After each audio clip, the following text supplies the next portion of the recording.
On this episode of The Layover, we're live at EntreLeadership.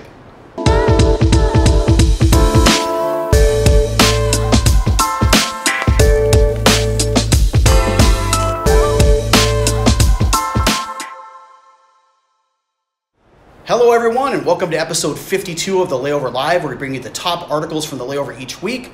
I'm Jason Swick, VP of Digital Marketing, and before I introduce our special guest, this is our 1 year anniversary of The Layover, so thank you so much everybody for tuning in each and every week. And to make it a special episode, I have a great guest here from Dave Ramsey Solutions, Sarah Sloyan, VP of EntreLeadership, so welcome. Thank you, congratulations, yes. A year, How that's about huge, that, right? Very exciting. Yeah, very, very exciting. So what I want to talk about is, and Dave actually just talked about this on stage, was there's that certain pieces of content or that certain books you read that really stick out for you and change your life and are transformational. One of those for me, which is EntreLeadership, right? It's a fantastic book. If you haven't read it, folks, go check it out. It's great. I've only read it like a dozen times, right? There's so many good things that come out of that, so many great ways to grow leadership. And for DMOs out there, outside, I know we're pivoting from our norm, but leadership is just as important in growing your skill set there. So having you here, I think, is one way to be able to expand on that and help DMOs grow.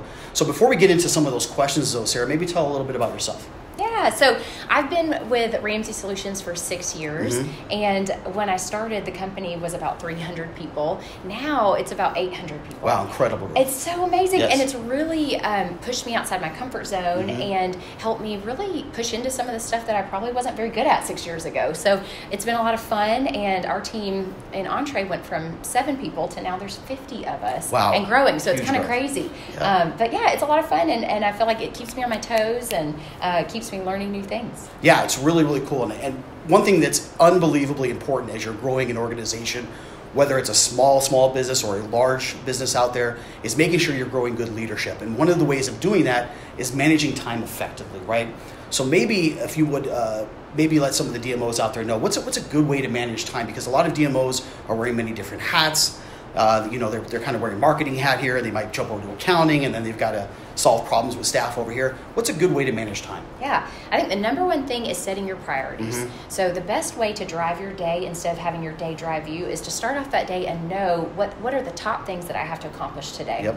And I would say most people can really only handle about 3, maybe 5 priorities at a given time. I would say if you can keep it to 3, that's where you're going to be most successful. Yep. So I think that's the number one key to managing your time, is to say, okay, here are my priorities right now, and so here's how I'm going to spend my time, and I'm going to use this as a filter. And if I'm asked to do something that doesn't fall into this, I'm going to sit down and go, okay, does this now take the place as one of my priorities? Does this become a priority, or do we just have to say no to that person? Yeah, and that's a really good point, is kind of sitting down when you first get into work a day, map things out and say, hey, if I got to get these things done today, here's what absolutely has to happen, right. And then going from there. It's great. Yeah, I like to do that every Friday. I like to think about, okay, if I'm my best self, which I'm not, I don't always make the time, sure. But I try to every Friday sit down and say, all right, next week, what are going to be my top 3 priorities? And I like to communicate that to my assistant and say, hey, Michelle, can you help me? Here are the top 3 priorities for next week.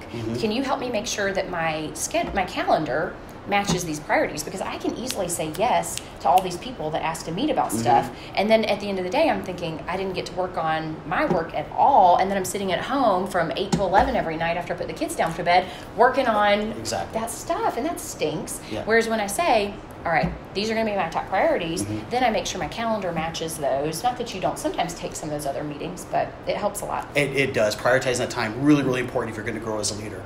One thing also is really important is being able to adapt to change, right? It's a changing environment. As destination marketers, online marketing and advertising has grown dramatically. It is ever changing. That's one thing we can always count on, is change is going to happen. So what's one way, or maybe a tip, that might help DMOs out there be able to adapt to that change in a much better way? Yes. So one of our speakers, Chris Hogan, likes to say, everyone likes improvement, yes, but nobody likes change. Right. And it's the right. truth, right? Nobody's like, yes, well, I mean, there's probably a small percentage of people who love it.